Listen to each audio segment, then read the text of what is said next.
أما بعد فإن خير الحديث كتاب الله وخير الهدي هدي محمد صلى الله عليه وسلم وشر الأمور محدثاتها فإن كل محدثة بدعة وكل بدعة ضلالة وكل ضلالة في النار. من يطع الله ورسوله فقد رشد واهتدى ومن يعص الله ورسوله فقد ضل وغوى. فأعوذ بالله السميع العليم من الشيطان الرجيم من همزه ونفخه ونفثه. إن السمع والبصر والفؤاد كل أولئك كان عنه مسؤولا.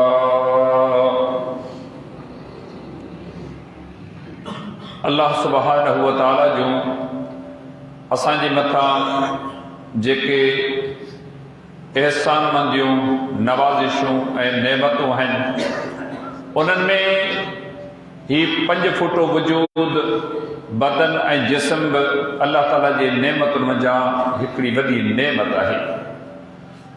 دین اے دنیا جو سب نعمتوں سدھی اے اण سدھی طرح ہن بدن سے لگا پلا ہے.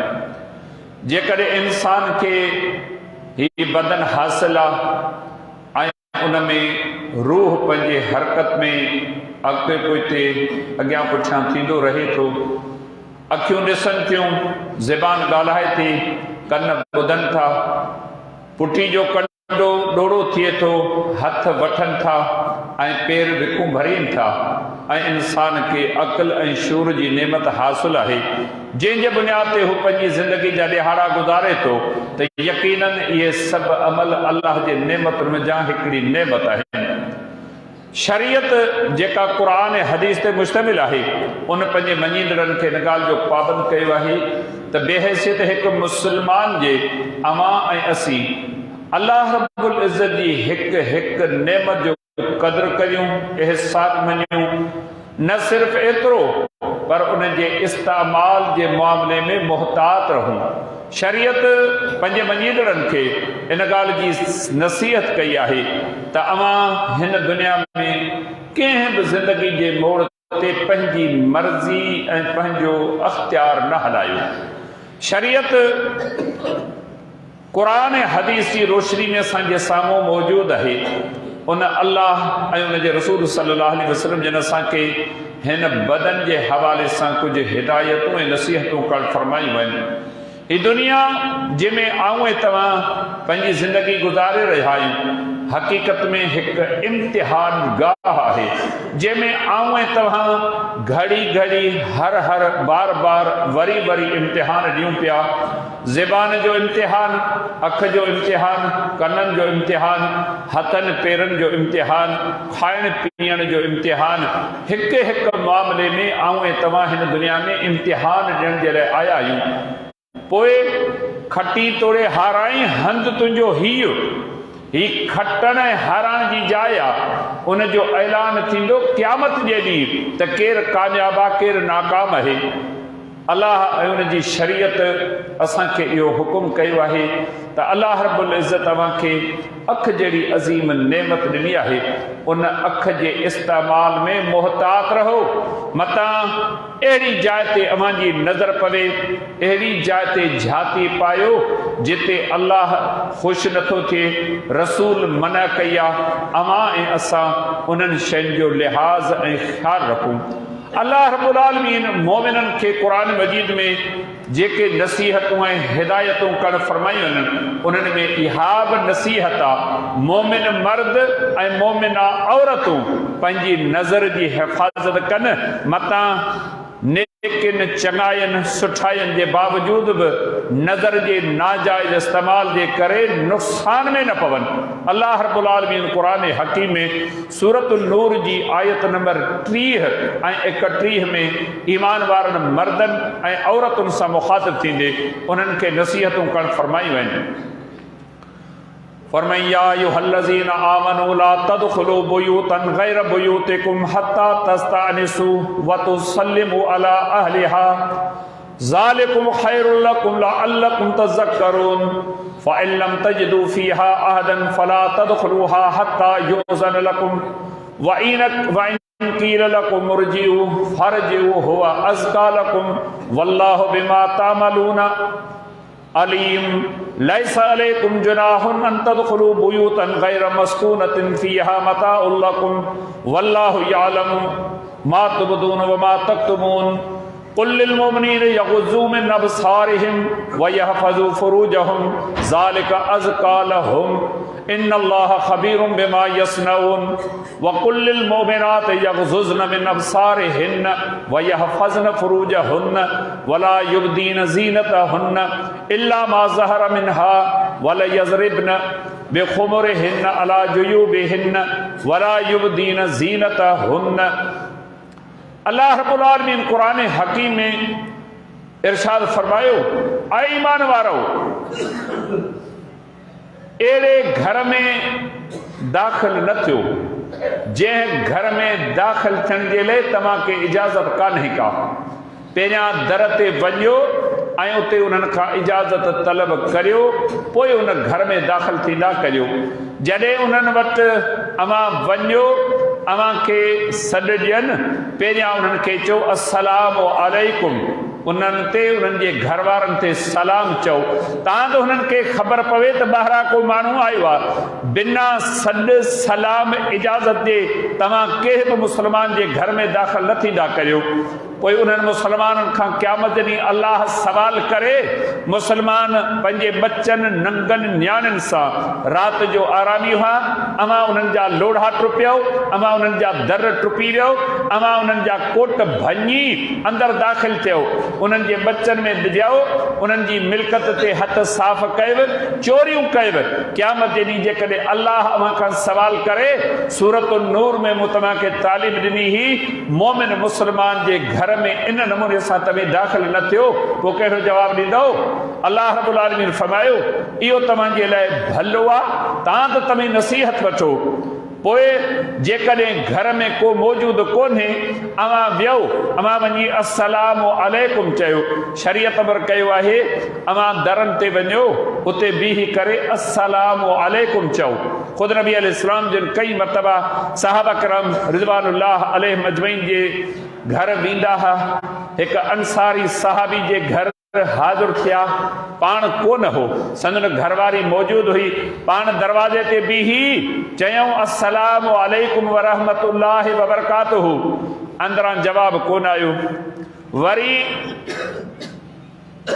بیہر سلام چیوں تریہر سلام چیوں پان نبی صلی اللہ علیہ وسلم جن واپس وریا ہکڑی روایت جا لفظن تو وہ صحابی گھر میں موجود ہو ہی ان روایت جا لفظن وہ بھجی آئیو اچھی کرے عرض کہیں تو اللہ جا رسول آؤں تو موجود آیا تو ہمیں کہنا پیا وجو پان فرمائیوں 3 دفعہ مو سلام چیو اما سلام جو جواب کون ڈنو آؤں واپس ورس رگی شریعت ماں کے بدھایا نہ تو پر ان تے پان پر عمل کریا تو پان فرمائیوں تو جڑے 3 دفعہ سلام بدھو وہ جواب چھوکن نہیں انہیں عرض کہے تو اللہ جو رسول ماں سلام پہ چاہیو نا آؤں خوش پہ تھس اللہ جو رسول متے سلام پہ ورائے اللہ جے طرفاں سلامتی رحمت برکت متے وٹھی پہ چاہم پہ تو انیاب سلام ورائیو انیاب سلام ورائیو انیاب سلام ورائیو کیلی خواہش ہوئی کیلی محبت ہوئی کیلی دین ساں وابستگی ہوئی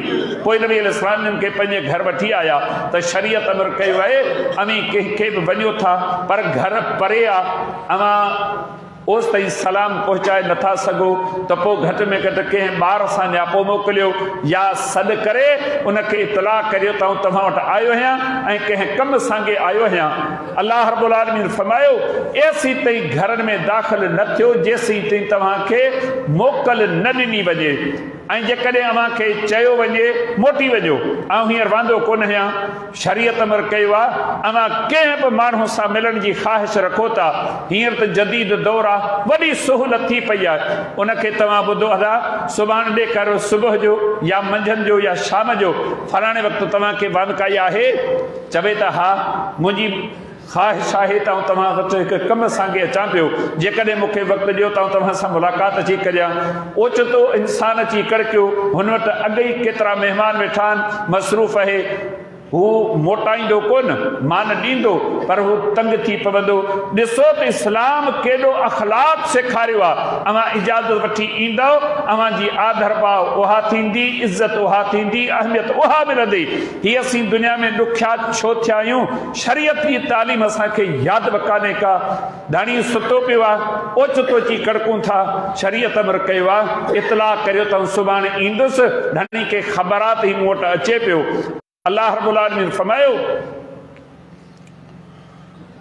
अल्लाह रब्बुल आलमीन अव्हां जे हर अमल खे चङी तरह ॼाणे थो, ऐं अल्लाह ताला फरमायो अहिड़नि घरनि में दाख़िल थियण जंहिंमें का औरत कान्हे, का वॾी रहाइश कान्हे का, ऐं उन्हनि में तव्हांजो को सामान वग़ैरह पियल आहे, का ओताक आहे, का होटल आहे या गैर आबाद जाइ आहे, उनमें तव्हां पंहिंजो बोह रखियो आहे, काठियूं रखियूं आहिनि, या पंहिंजे खेती बाड़ी जो को सामान रखियो आहे, अहिड़नि घरनि में जिते का औरत या उन सां लाॻापियल ॿी का जिन्स कान्हे का, अहिड़नि घरनि में भली दाख़िल थियो, बिना इजाज़त ते वञो ऐं पंहिंजे घर घुर्ज जेका आहे ज़रूरत पूरी करे पोइ वापसि मोटो। अल्लाह ताला फरमायो, ऐं अल्लाह अव्हां जे हर मामले खे चङी तरह ॼाणे थो, जेका ॻाल्हि ज़ाहिर करियो था उहा बि ॼाणे थो, जेका सीननि में दिलनि में लिकायो था न इहा बि अल्लाह ताला तव्हांजी ॼाणे थो। पोइ कीअं था चऊं त अल्लाह खे धोखो ॾेई था सघूं, न मुंहिंजा दोस्तो भाइरो, पंहिंजे पाण खे धोखो ॾियूं था। अल्लाह सुब्हानहू व तआला असांजे ज़ाहिर ऐं बातिन खे चङी तरह ॼाणे थो। अल्लाह रब्बुल आलमीन क़ुरान मजीद में फरमायो, मोमिननि खे चओ पंहिंजे निगाहुनि खे हेठि रखनि, पंहिंजे घर में पंहिंजे बचनि सां मौजूद आहिनि, ख़ैर आहे, पर जॾहिं ॿाहिरि निकिरनि घिटी में बाज़ार में मर्दनि सां मुलाक़ात थिए थी, को पंहिंजे बचनि ॿारनि नंगनि न्याणियुनि सां अची लंघे थो, को गाॾी में सवार आहे, को प्यादल अचे थो, मोमिननि खे चओ पंहिंजे नज़रुनि खे हेठि झुकाइनि। जेकॾहिं को बचड़नि सां नंगनि न्याणियुनि सां अचे पियो, अव्हां खे पंहिंजो कंधु हेठि करे पंहिंजी नज़र हेठि रखणी आहे, ईअं न त चिताए उन्हनि खे ॾिसो त हीउ केरु आहे, केतिरनि औरतुनि सां वञे पियो, केतिरे उमिरि जूं औरतूं हिन सां गॾु आहिनि, उमिरि में कीअं आहिनि, हुस्न जमाल में कीअं आहिनि, कपिड़े लटे में कीअं आहिनि, जिस्मानी खदोखाल में कीअं आहिनि, उन्हनि जो पीछो न करियो, पंहिंजे नज़रुनि खे हेठि झुकायो।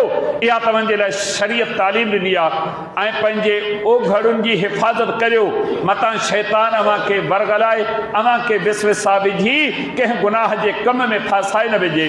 इहो तव्हांजे लाइ ॾाढो भलो रस्तो आहे। जेकॾहिं हिन रस्ते खे अख़्तियार कंदव न, अव्हां जी इज़त महफ़ूज़, अव्हां जे भाइरनि जी, उन्हनि जे बचनि नंगनि जी इज़त महफ़ूज़। अव्हां मां जेकॾहिं कंहिं हरकत कई, कंहिंजे बचे, कंहिंजे नंग न्याणी ॾे ही निहारी, अॻिले हिमत करे हुनखे चयो, लॼ नथी चई, अहसासु नथो थिए, ॻोठ जा पाड़े जा अज़ीज़ क़रीब मिट माइट हिकिड़े ॻोठ में रहंदड़ आहियूं, तोखे इहो जुगाए थो, रुॻी एतिरा लफ़्ज़ चई, अव्हां जे मुंहं में छा रहंदो, अव्हां जी इज़त छा रहंदी। अल्लाह फरमाए पियो, इहो तरीक़ो अव्हां जे लाइ ॾाढो भलो आहे, इन शइ खे इख़्तियार कयो। जेकॾहिं अॼु अवी ॿिए मुस्लमान जे नंग न्याणी इज़त आबरू ॾे नथा निहारियो, उमेद है त तव्हां ॾे बि कोई कोन निहारींदो, पर जेकॾहिं इहो रस्तो असीं पाण खोलियूं था, पोइ जेकॾहिं असांजे नंग न्याणी बचे ते जेकॾहिं कंहिं निगाह विधी त पोइ कावड़ छो थी वठे। काल तव्हां इहो रस्तो पाण खोलियो, अॼु हिन रस्ते ते हिन अमल ते कावड़ छो आहे? शरीयत चवे थी त ॿई धुरियूं अवी हिन शइ ते अमल करियो, उमेद है त महबतूं क़ाइमु रहंदियूं। इहो रस्तो तव्हांजे लाइ ॾाढो भलो आहे। अल्लाह सुब्हानहू व तआला फरमायो, तव्हां जेकी कुझु करियो था, बेशक अल्लाह हुन खां चङी तरह बाख़बर आहे। अहिड़े तरीक़े सां औरतुनि खे बि शरीयत तालीम ॾिनी, मोमिना औरतुनि खे बि इहा तालीम आहे, पंहिंजे घर खां ॿाहिरि निकिरनि, पंहिंजे नज़रुनि जी हिफ़ाज़त कनि। उन्हनि जो कमु न आहे धारिन मर्दनि सां ॻाल्हाइणु, बिना पर्दे जे निकिरण, उन्हनि सां ख़ूब गुफ़्तगू करण। ही शरीयत पंहिंजे मञींदड़नि खे इहो दरस ॾिनो आहे त का बि मोमिना औरत ईअं न करे, पंहिंजे नज़रुनि जी हिफ़ाज़त करे ऐं गॾोगॾु पंहिंजे ओघर जी हिफ़ाज़त, पंहिंजे इज़त जी हिफ़ाज़त पाण करे ऐं पंहिंजी ज़ीनत खे ज़ाहिर न करे। जॾहिं घर खां ॿाहिरि कंहिं कम सांगे का माउ का भेण निकिरे थी, शरीयत क़ैद जी ज़िंदगी कान सेखारी आहे त तव्हां क़ैद में रहो। हा, बीमार थी पई आहे का माउ का भेण का न्याणी, उनखे इलाज जे लाइ वठी वञो। का गमी ख़ुशी आहे या कंहिं कम सांगे पंहिंजे मुड़ुस सां, पंहिंजे भाउ सां या पंहिंजे कंहिं मुहर्रम रिश्ते सां ॿनी ॿारे ते गाह पठे ला काठियुनि लाइ या दुनिया जे कंहिं कमकार जे लाइ वार सां निकिरे थी, शरीयत निकिरण खां मना कान कई आहे, पर पाबंदी इहा लॻाई आहे त मुस्लमान औरत घर खां ॿाहिरि निकिरे, पर्दे में हुजे, उनजे जिस्म जा खदो खाल महफ़ूज़ रहनि, हुस्न जमाल जी कंहिंखे ख़बर न पवे, चहिरो ढकियल हुजे ऐं जॾहिं ॿाहिरि निकिरे उन जूं निगाहूं झुकियल हुजनि। ही शरीयत अखियुनि जे हवाले सां हिफ़ाज़त सेखारी आहे मुस्लमान मर्दनि खे ऐं मुस्लमान औरतुनि खे। अलाह सुब्हानहु व तआला इरशाद फरमायो, मगर जेका शइ मजबूरी में ज़ाहिर थी वञे थी, मसलन हथनि जा मामला आहिनि, पेरनि जा मामला आहिनि, जिस्म जा खदो खाल आहिनि, कपिड़े में वेढ़जण जे बावजूद बि जेका शइ ज़ाहिर रहिजी वञे थी, इनजी पुछा कान्हे। बाक़ी हिकु मुस्लमान खे खपे त बाप पर्दा थी करे निकिरे ऐं पंहिंजी ज़ीनत खे ज़ाहिर न करे, पंहिंजे सूंह पंहिंजे हुस्न जमाल खे ज़ाहिर न करे। शरीयत औरत खे हुकुम कयो आहे पंहिंजे मुड़ुस जे लाइ हार सिंगार करे, सुठा कपिड़ा पाए, ख़ुशबू लॻाए, नंदनि जी सफ़ाई करे, उन्हनि जे बिस्तरे ते ठही ठुकी अचे, इहो उनजो हक़ आहे। पर शरीयत औरत खे कहिड़ी बि उमिरि जी हुजे इहो अमर कोन कयो आहे कंहिं शादी मुरादी ते ठही ठुकी वञे। असां जंहिं समाज माहौल मुआशिरे में रहूं पिया, मुड़ुस वटि राति जो अहिड़नि कपिड़नि में सुम्हे थी, उन कपिड़नि में धप, जिस्म में बदबू, डंदन कोन्हे, कंहिं बि क़िस्म जी तयारी कान्हे, मुड़ुस जो रूह नथो चवे त उन सां सुम्हे, एतिरे क़दुरु गंदगी गिलाज़त में मुब्तला आहे। पर उहा साॻी औरत जेकॾहिं कंहिं डॉक्टर खे तबियत ॾेखारण वञे थी, अहिड़े नमूने सां ठही ठुकी वञे थी ॼण त माउ ऐं पीउ जे घर में वञे पई। मूंखे ॿुधायो, डॉक्टर औरत ॾे ॾिसे या उनजे बीमारी ॾे ॾिसे, अहिड़े तरीक़े सां ठही ठुकी औरत हिकु डॉक्टर हकीम तबीब वटि छाजे लाइ वञे? हा, मजबूरी आहे, बिना हार सिंगार जे वञो ऐं पंहिंजे पर्दे में वञो। शरीयत जो इहो अमर आहे। भतन पोतन ते ॿाहिरि निकिरणु थिए थो, हिन समाज मुआशिरे ते गहरी नज़र आहे। रब माफ़ करे, असीं हिन मस्जिद में तौहीद ऐं सुन्नत जी दवा ज़रूरु कयूं था, पर जॾहिं ग़म ख़ुशियुनि में असीं इन माहौल खे ॾिसूं था, सोरह सिंगार करे, मुंहिंजी का अमर आहे, मुंहिंजी का भेण आहे, धीअ बराबरि आहे, उहा ॿाहिरि निकिरे थी, पर्दो कोन्हे।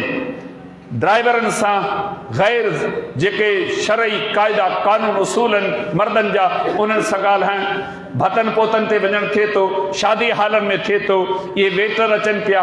रब माफ़ करे, कंहिं बि क़िस्म जी कावड़ न की नंगनि न्याणनि वारनि खे आहे, न की उन्हनि औरतुनि ऐं माइरुनि ऐं भेनरुनि खे आहे।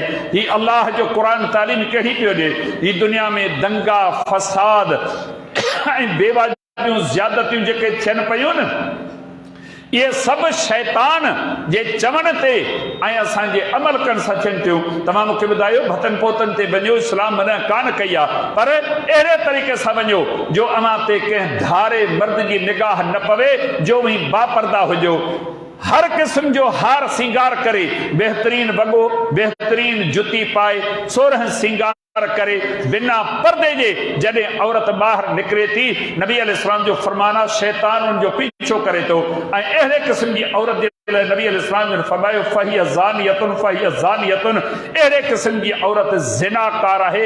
हिसाब लॻायो, आउं बि सम्झा थो इज़त वारो आहियां, अवी बि सम्झो था त अलाह खे इज़तूं बख़्शियूं आहिनि ऐं पंहिंजे बचनि, पंहिंजे नंगनि, पंहिंजे न्याणनि जी हिफ़ाज़त ऐं संभाल केरु कंदो? आउं ज़िमेदार आहियां, अव्हां सभु ज़िमेदार आहियो।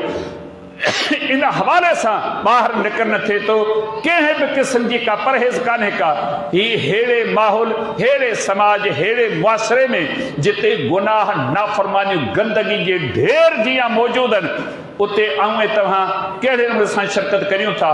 ये क़ुरान मजीद जूं आयतूं असांखे दरस ॾियनि थियूं। मुस्लमानो, हर दौर में हिन तालीम खे अखियुनि जे साम्हूं रखो, पंहिंजे नंगनि पंहिंजे न्याणियुनि ते निगाह रखो।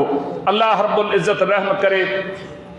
शादियुनि मुरादियुनि जा मौक़ा अचनि था, उहा न्याणी जेका 15, 16, 17, 18 साल माउ ऐं पीउ जे घर में निपजी पलजी वॾी थी, अॼु शादी जे लाइ हिते तयारु नथी थिए, ब्यूटी पार्लर ते वञे थी।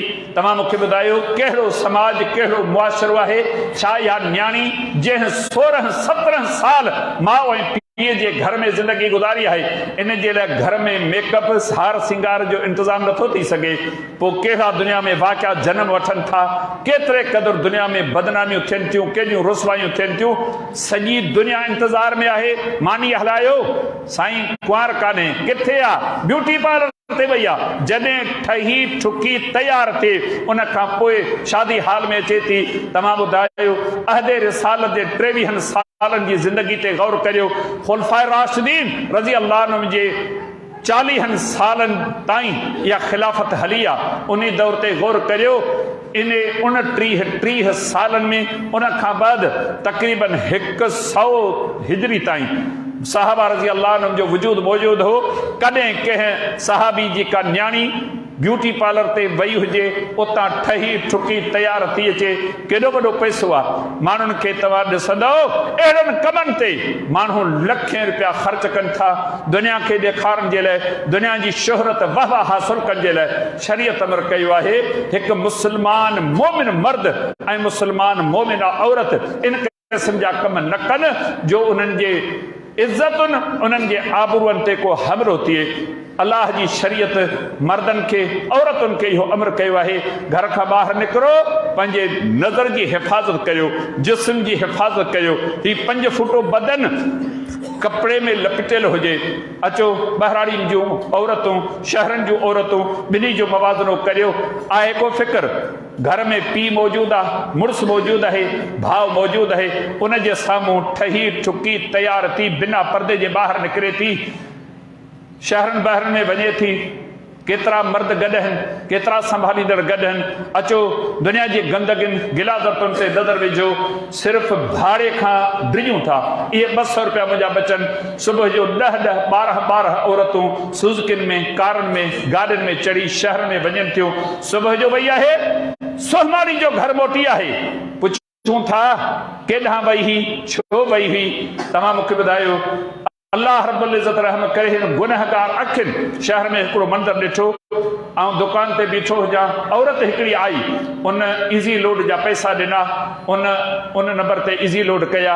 हुनखे चई त हीउ ॿिया वठि। चई हीउ कंहिंजो नंबर आहे? चई थी मुंहिंजे मुड़ुस जो नंबर आहे, इन ते बि इज़ी लोड मोकिले छॾ। तव्हां ॿुधायो पाण हिन समाज मुआशिरे में किथे वेठा आहियूं? छा असांजो हाल आहे? पोइ मूंखे ॿुधायो त दुनिया में अहिड़ा नाहक कलूर कीस छो न थियनि? शैतान पंहिंजो कमु करे पियो। यकीन ॼाणो उन शैतान खे पेर रखण लाइ जाइ असां मुहैया कई आहे। पंहिंजे घरनि जो माहौल, ख़ासि तौर ते हिन मुआशिरे में, हिन माहौल में हर रोज़ गंदगी वधे थी। गुनाहनि ऐं नाफ़रमानियुनि जो दौर आहे। सभिनी जी ज़िम्मेदारी आहे। हर अमीर, ग़रीब, निमाज़ी, बेनिमाज़ी, हर मकतबे फ़िक्र, हर ज़िंदगी जे मोड़ ते मूंखे तव्हां सभिनी खे इहो पंहिंजो किरदारु अदा करिणो आहे त जीअं हिननि गुनाहनि खां, नाफ़रमाननि खां असीं बची सघूं। अल्लाह रब्बुल आलमीन इंशाअल्लाह मूंखे, अव्हांखे, सभिनी मुस्लमाननि खे हिननि ॻाल्हियुनि जी सम्झ अता फ़रमाए ऐं उन मुवाफ़िक़ असांखे पंहिंजे ईमान, अक़ीदे जे इस्लाह जी तौफ़ीक़ अता फ़रमाए। असांजे घरनि में, असांजे समाज में, माहौल में, मुआशिरे में केतिरे क़दुरु बेकादगियूं आहिनि। यूनिवर्सिटी में छोकिरियूं पढ़नि थियूं, कॉलेजनि में पढ़नि थियूं, स्कूलनि में पढ़नि थियूं, हार सिंगार करे ठही ठुकी तयार थी वञनि थियूं। तव्हां मूंखे ॿुधायो त उन्हनि जे पुठियां जेके कहाणियूं जनम वठनि थियूं न, मूंखे बि ख़बर आहे, अव्हांखे बि ख़बर आहे, इहे का ढकी छुपी ॻाल्हि कान्हे। इहे सभु असांजे समाज में ऐब आहिनि, कमज़ोरियूं आहिनि, कोताहियूं आहिनि। अल्लाह सुब्हानहु व तआला जेका तालीम मोकिली न, उन में असांजी इज़त बि आहे, सुकून बि आहे ऐं असांजे लाइ अजुर ऐं सवाब बि आहे। शाल अल्लाह अमल जी तौफ़ीक़ अता फ़रमाए। वमा अलैना इल्लल बलाग।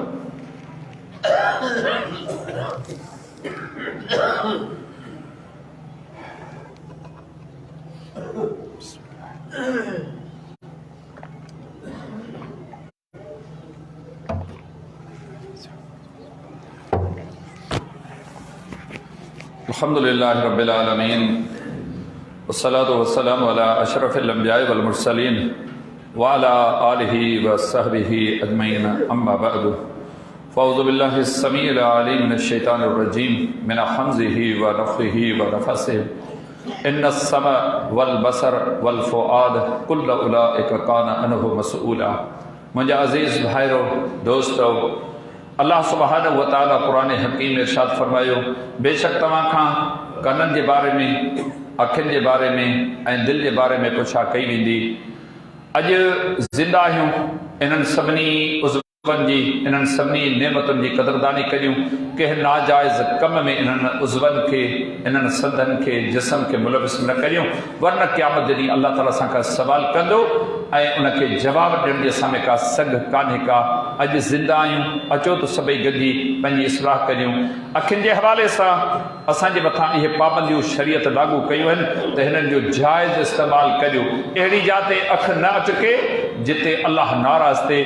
कई कम अहिड़ा शरीयत ॿुधाया आहिनि जिन कमनि ते अल्लाह जे रसूल लानत विधी आहे। तव्हां मूंखे ॿुधायो, जेकॾहिं असां मां कंहिंजे मथां अल्लाह जे रसूल जी लानत पवे, बाक़ी दुनिया में असांखे छा हर हासिल थियो आहे? तंहिंजे करे असां मां हर हिकु मुस्लमान मर्द ऐं औरत जी इहा ज़िमेदारी आहे त अल्लाह रब्बुल इज़्ज़त जी शरीयत ते सही नमूने सां अमल करियूं ऐं पंहिंजे कमज़ोरियुनि ऐं कोताहियुनि जी इस्लाह करियूं। आख़िर में गुज़ारिश आहे त सूबे पंजाब